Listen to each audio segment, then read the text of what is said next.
Hello everyone, welcome to our YouTube channel. रात को जब लोग सो जाते हैं तब कुछ लोग बस सोते नहीं हैं, वो मारते हैं। इंडिया में सीरियल किलर्स बहुत रेयर माने जाते हैं, लेकिन सच ये है कि कुछ नाम ऐसे हैं जिन्होंने सिस्टम की कमियों का फ़ायदा उठाया और कई लोगों को टारगेट किया। आज हम उन 5 नामों की बात करेंगे जिनके लिए मर्डर एक हैबिट था, शौक था, थ्रिल था या फिर बिजनेस, और विक्टिम्स मरने वाले लोग सिर्फ और सिर्फ एक नंबर। वीडियो को एंड तक देखिए और कमेंट करके बताइए कौन सा सीरियल किलर सबसे ज़्यादा बेरहम था। ईयर 1998। सोचो, एक आदमी जो आयुर्वेदिक डॉक्टर था, एजुकेटेड, रिस्पेक्टेबल, मैरिड, लोग उसे डॉक्टर साहब कहते थे, लेकिन रात के अंधेरे में वो बन जाता था टैक्सी ड्राइवर्स का किलर। और पुलिस के हिसाब से उसने 50 से ज़्यादा लोगों को मारा था। नाम था देवेंद्र शर्मा और मीडिया ने नाम दिया डॉक्टर डेथ। देवेंद्र शर्मा राजस्थान का रहने वाला था। उसने BAMS की डिग्री ली थी, आयुर्वेदिक डॉक्टर था, पर 1990s में उसने अपना पैसा इन्वेस्ट किया एक LPG गैस एजेंसी बिजनेस में। लाखों का नुकसान हुआ उसे इस बिजनेस में, और वहीं से शुरू हुआ ग्रीड, फ्रस्ट्रेशन और इजी मनी का फार्मूला। उसने डिसाइड किया, मेहनत से नहीं तो शॉर्टकट से ज़रूर कमाऊंगा। उसका मोटिव ऑपरेंडी था टैक्सी ड्राइवर्स को टारगेट करना। वो पहले खुद करता था, फिर उसने धीमे धीमे अपना एक छोटा सा गैंग बना लिया। उसका गैंग क्या करता था? टैक्सी ड्राइवर्स को हायर करते थे, ड्राइवर्स को दूर हाईवे या कैनाल एरिया में ले जाते थे, फिर उनको मार देते। कैसे मारते थे? कभी ड्राइवर्स का गला दबाते थे, कभी किसी भारी चीज से ड्राइवर्स के सर पर मार करके, और बॉडी को डंप कर देते थे हाजरा कैनाल में। ये हाजरा कैनाल उत्तर प्रदेश में है, जहाँ पर क्रोकोडाइल और उसका जो वाटर फ्लो है काफ़ी तेज है। इससे क्या होता था? एविडेंस गायब हो जाते थे, कुछ पानी के फ्लो की वजह से, कुछ क्रोकोडाइल्स की वजह से। बॉडी मिलती ही नहीं थी। अब आप सोच रहे होंगे कि टैक्सी ड्राइवर से उस डॉक्टर डेथ को क्या दिक्कत थी, क्या दुश्मनी थी, वो क्यों मारता था?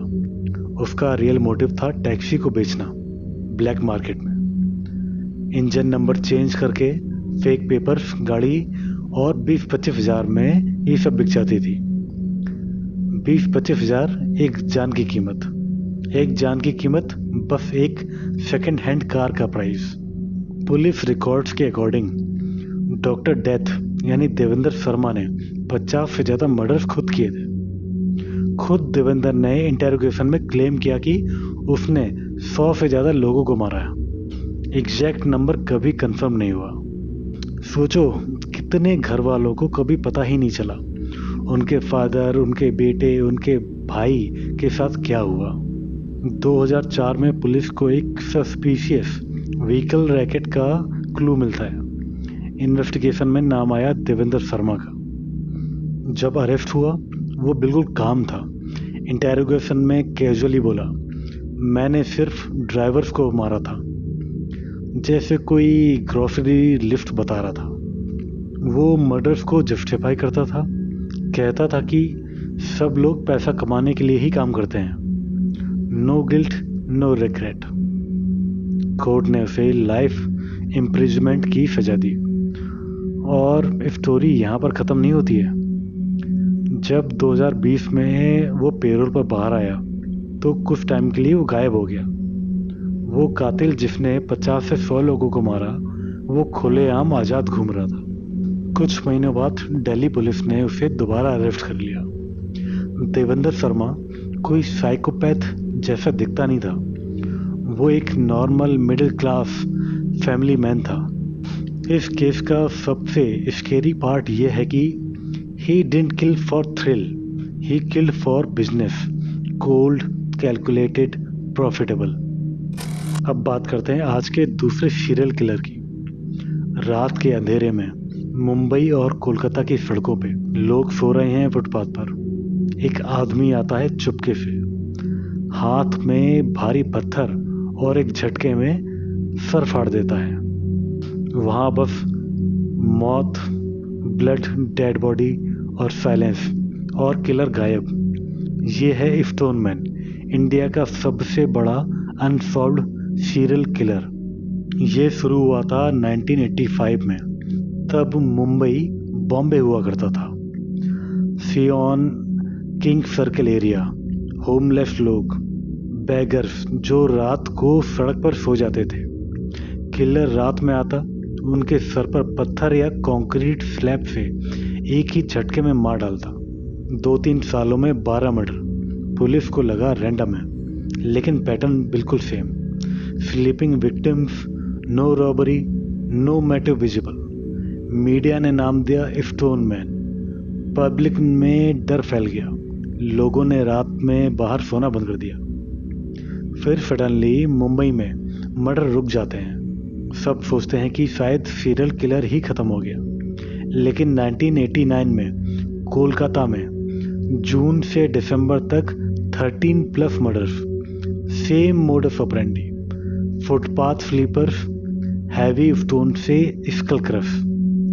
सेंट्रल कलकत्ता, उस टाइम पर कोलकाता कलकत्ता हुआ करता था, हावड़ा ब्रिज के पास ज़्यादातर ये सब मर्डर हो रहे थे। किलर ट्रेन से आता होगा शायद, या फिर लोकल। पुलिस ने टॉल स्ट्रॉन्ग मैन एज्यूम किया था, लेकिन कोई सॉलिड लीड नहीं। No fingerprints, no witnesses. Total 25 से 26 victim across both cities. Kolkata और मुंबई दोनों में मिलाकर के 25 से 26 लोगों को मारा था उसने, और फिर जैसे आया वैसे गायब हो गया। 1990 के बाद 0 मर्डर्स। पुलिस ने बहुत ट्राई किया, पेट्रोल्स बढ़ाए, सस्पेक्ट्स पकड़े, लेकिन ये सारे सस्पेक्ट रिलीज हो गए। बहुत सारी थ्योरीज आई, शायद एक किलर था, या फिर उसके जैसे इसको कॉपी करने वाले और भी लोग थे, या कोई कल्ट का रिचुअल, या फिर पुलिस ने ये सब कवर अप कर दिया। 2009 में एक मूवी भी बनी थी के मैनन की, द स्टोन मैन मर्डरर्स, लेकिन रियल केस आज भी सॉल्व नहीं हुआ। किलर शायद जिंदा हो सकता है या फिर मर गया, लेकिन कभी पकड़ा नहीं गया। स्टोन मैन आज भी एक राज है। होमलेस लोगों की जिंदगी कितनी सस्ती और जस्टिस कितना दूर। अगर ये किलर अब भी जिंदा है तो नेक्स्ट विक्टिम कौन हो सकता है? सोच के देखो। कमेंट में बताना कि आपको क्या लगता है, ये किलर आज भी जिंदा होगा, और वो होमलेस लोगों को क्यों मार रहा था। आज का तीसरा सीरियल किलर, सुरेंद्र कोहली। भाई सोच के देखो, एक नॉर्मल लुकिंग हाउस नोएडा के सेक्टर 31 में, निठारी विलेज। बाहर से सब ठीक, अंदर से नरक। 2006 में नोएडा के सेक्टर 31 में जो नाला बह रहा था, वहाँ पर बच्चों की हड्डियाँ, स्कल्स, बॉडी पार्ट बाहर निकलने लगे। मीडिया हिल गई, देश हिल गया। इस चीज़ की न्यूज़ पूरी दुनिया में आई। ये है निठारी किलिंग्स का सच, और मेन मॉन्स्टर सुरेंद्र कोहली। दिसंबर 2006, मनिंदर सिंह पंधेर का घर। मनिंदर सिंह पंधेर बिजनेसमैन था, रिच था। उसका डोमेस्टिक हेल्प था सुरेंद्र कोहली, जो असम से आया हुआ था। लोगों ने नोटिस किया कि एरिया में बच्चे और यंग गर्ल्स गायब हो रहे हैं। फिर एक दिन पुलिस को कंप्लेंट मिली एक मिसिंग लड़की के लिए। इन्वेस्टिगेशन में ड्रेन्स चेक किए, जो उसके घर के पीछे से, मनिंदर सिंह पंधेर के घर के पीछे एक नाला बह रहा था, वो ड्रेन चेक किया, और उस नाले में जो मिला उसने सबकी रूह कपा दी। 19 से ज़्यादा विक्टिम्स, मोस्टली 5 से 15 साल तक के बच्चे, कुछ यंग वुमेन भी। बोन्स, क्लोथ्स, स्कूल बैग सब वहाँ पर थे। सुरेंद्र कोहली ने कन्फेस किया वो बच्चों को ल्योर करता था चॉकलेट्स या मनी से, फिर ले जाता था उस कोठी के अंदर। वहाँ पर उनका सेक्सुअल असॉल्ट करता था, फिर मर्डर, नाइफ से गला काटता, बॉडीज को टुकड़ों में काटता, फिर कुछ फ्रिज में रख देता था और धीरे धीरे घर के पीछे के नाले में फेंक दिया करता था। कुछ केसेस में तो उसने बच्चों की डेड बॉडी के साथ कैनिबलिज्म भी किया था। उसने डेड बॉडी के मांस को काटा और पकाया और उसे खा गया। पंधेर को भी केस में एक्यूज किया गया, पार्टी करने और कवर अप करने के लिए। इस केस को सीबीआई ने इन्वेस्टिगेट किया। बहुत सारे सॉलिड एविडेंस मिले थे कोहली के लिए। सुरेंद्र कोहली को 12 केसेस में गिल्टी पाया गया। 6 डेथ सेंटेंस मिले। काफ़ी दिनों तक ये केस का ट्रायल हुआ, मीडिया में भी, पब्लिक में भी, कोर्ट में भी। पंधेर को ज़्यादातर केस में जमानत मिल गई। एविडेंस इनसफिशिएंट थे और अब वो जेल से बाहर है। इसके पीछे की कहानी यूँ थी कि मनिंदर सिंह पंधेर एक अमीर बिजनेसमैन था, पंजाब का था, और यहाँ पर उसकी कोठी थी नोएडा में। वो जब नोएडा आता था तो पार्टीज करता था, कॉल गर्ल्स को बुलाता था, और उसकी कोठी में Surendra Kohli as a helper काम करता था। जब मनिंदर सिंह पंधेर कॉल गर्ल्स के साथ में अय्याशी करता था, तब सुरेंद्र कोहली उसे कई बार देखता था। सुरेंद्र कोहली जब अपने मालिक मनिंदर सिंह पंधेर को अय्याशी करते हुए देखता था, तब उसका मन भी मचलता था। एक बार उसने हिम्मत करके मनिंदर सिंह पंधेर से बोल भी दिया, लेकिन पंधेर ने उसे झिड़क करके वहाँ से भगा दिया, क्योंकि वो गरीब था। अब वो कॉल गर्ल्स को हायर तो नहीं कर सकता था। तब उसके दिमाग में कुछ और ही खतरनाक प्लान आया। नोएडा सेक्टर 31 की कोठी के सामने एक गांव पड़ता है, निठारी गांव। वहाँ पर मोस्टली लेबर क्लास गरीब लोग रहते हैं और उनके बच्चे भी आसपास घूमते रहते हैं। सुरेंद्र कोहली ने एक दिन एक बच्चे को जो वहाँ से गुजर रहा था, चॉकलेट के बहाने घर में बुला लिया। वो बच्चा भी चॉकलेट और बड़े घर को क्यूरियोसिटी के चक्कर में देख करके अंदर आ गया, और वहाँ पर घर के अंदर जब कोई नहीं था, तब सुरेंद्र कोहली ने उस बच्चे के साथ में असॉल्ट किया और उसे मार दिया। अब धीमे धीमे सुरेंद्र कोहली को इस चीज़ की आदत लग गई। उसने कई बच्चों का शिकार किया। इस बीच वहाँ के जो पेरेंट्स थे, जो परिवार वाले थे जिनके बच्चे गुम हो रहे थे, उन्होंने पुलिस में भी कई बार ट्राई किया, लेकिन पुलिस वालों ने उन गरीब लोगों की नहीं सुनी। कई बार तो ऐसा होता भी है कि गरीब लोगों के बच्चे अक्सर घर से चले जाते हैं कि उनके घर में काफ़ी दिक्कतें होती हैं, तो इस वजह से घर छोड़ के भी चले जाते हैं कई बार। लेकिन उसी बीच एक 15 साल की लड़की भी गायब हुई थी। उस 15 साल की लड़की के पिता ने हार नहीं मानी। उसने अपने लेवल पर इन्वेस्टिगेशन की। उसको पता चला कि बहुत सारे बच्चे उसी कोठी के सामने से गायब हुए थे। वो इसके लिए कोर्ट गया। कोर्ट ने जब जांच करने का ऑर्डर पास किया, जब पुलिस वापस से उस कोठी में गई, नाले को चेक किया, तब वहाँ से बच्चों की हड्डियाँ, बच्चों के स्कल, उनके बैग, उनके कपड़े मिले। तब जाके इस निठारी कांड का खुलासा हुआ। लेकिन फ़ायदा क्या? पंधेर भी जेल से बाहर है और सुरेंद्र कोहली भी। निठारी आज भी एक राज है। बच्चों की चीखें अब भी वहाँ पर गूंजती होंगी। सोसाइटी में सेफ्टी कितनी कमज़ोर और जस्टिस कितना स्लो है। कमेंट में बताओ, तुम्हें लगता है कि कोहली गिल्टी था या नहीं? अब बात करते हैं इस वीडियो के चौथे सीरियल किलर की। साल 2008-2009, Anand Kumar, the engineering student turned killer. Delhi की गलियों में रात के टाइम एक बुढ़ी माँ अकेली चल रही है, घर जा रही है। गोल्ड की चेन पहनी हुई है उन्होंने। अचानक एक यंग लड़का आता है, हेल्प मांगता है, फिर एक ही मिनट में सब खत्म। ये है आनंद कुमार की स्टोरी। आनंद कुमार एक इंजीनियरिंग स्टूडेंट जो बिहार से था, जो एल्डरली वुमेन्स को टारगेट करता था रॉबरी के लिए, लेकिन मर्डर तक चला गया। आनंद कुमार 20 साल की उम्र में बिहार से दिल्ली आया था इंजीनियरिंग पढ़ने के लिए, लेकिन पढ़ाई को छोड़ करके पैसे की ज़रूरत ने उसे सीरियल किलर बना दिया। वो कुछ और भी काम कर सकता था, लेकिन उसने मौत का रास्ता चुना। उसने पैटर्न बनाया।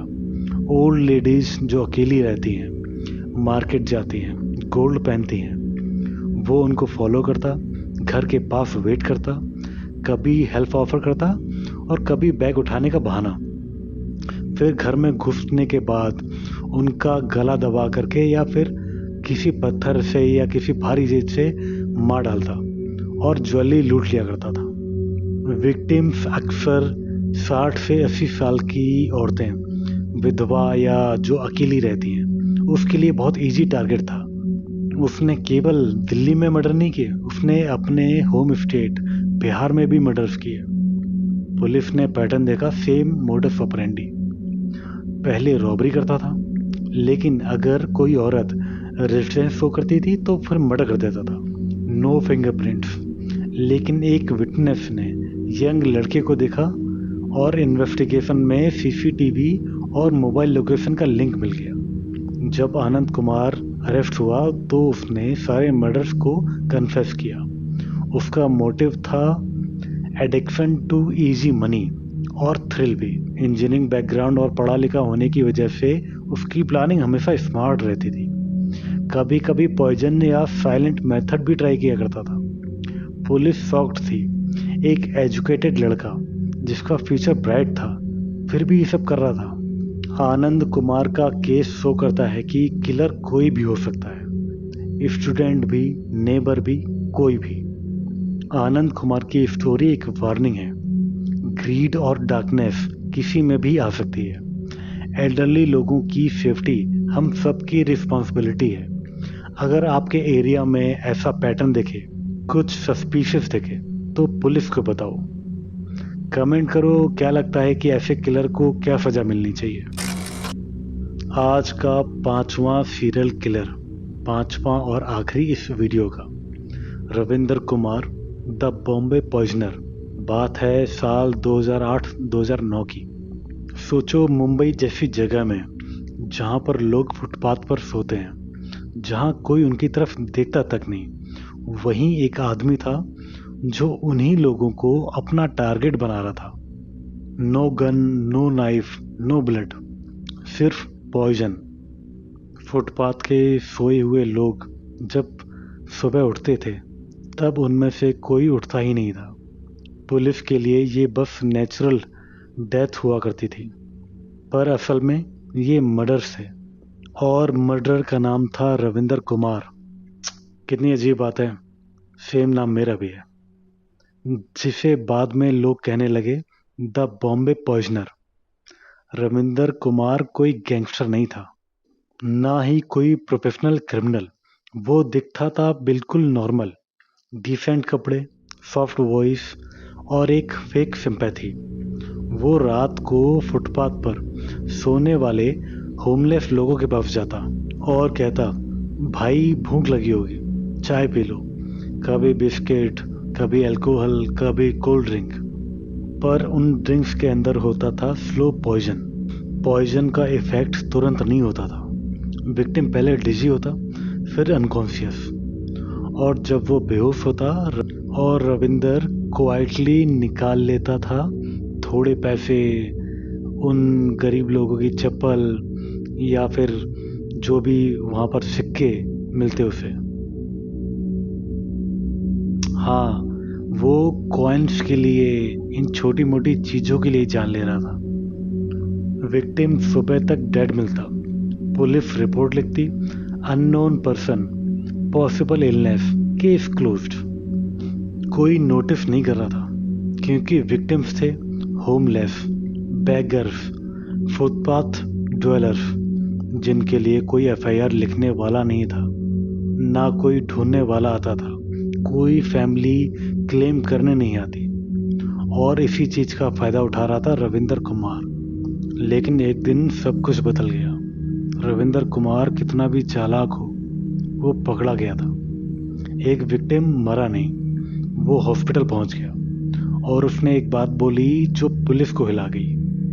उसने पुलिस को बताया कि मुझे एक आदमी ने ड्रिंक पिलाई थी, same area, same time, same symptoms. अब पुलिस को समझ में आ गया ये कोइंसिडेंस नहीं हो सकता था। पुलिस ने डिकॉय ऑपरेशन प्लान किया। एक कांस्टेबल को होमलेस की तरह फुटपाथ पर सुलाया। रात को एक आदमी आया। उसने होमलेस जो कि पुलिस कांस्टेबल था उसको चाय ऑफर की। जैसे ही उसने पॉइजन मिलाया, पुलिस ने उस आदमी को पकड़ लिया। इंटेरोगेशन में रविंदर कुमार ने बिना पछतावे के बोला, वो लोग तो वैसे भी सड़क पर पड़े रहते थे, उसके लिए ये मर्डर नहीं थे, बस एक शॉर्टकट कुछ रुपए कमाने के लिए। पुलिस के अकॉर्डिंग एक्चुअल विक्टिम्स की गिनती कभी कंफर्म ही नहीं हो पाई क्योंकि बॉडीज अनक्लेम्ड थी, रिकॉर्ड्स इनकम्प्लीट थे। हो सकता है नंबर्स पुलिस फाइल से काफ़ी ज़्यादा हों। वो बस एक नॉर्मल आदमी था जो जानता था कौन मिसिंग होगा और कौन नहीं। मुंबई आज भी वही है, फुटपाथ पर लोग आज भी सोते हैं और शायद कुछ क्राइम्स आज भी सिर्फ इसलिए अननोटिस हो जाते हैं क्योंकि विक्टिम, मरने वाला इंसान इम्पोर्टेंट नहीं होता।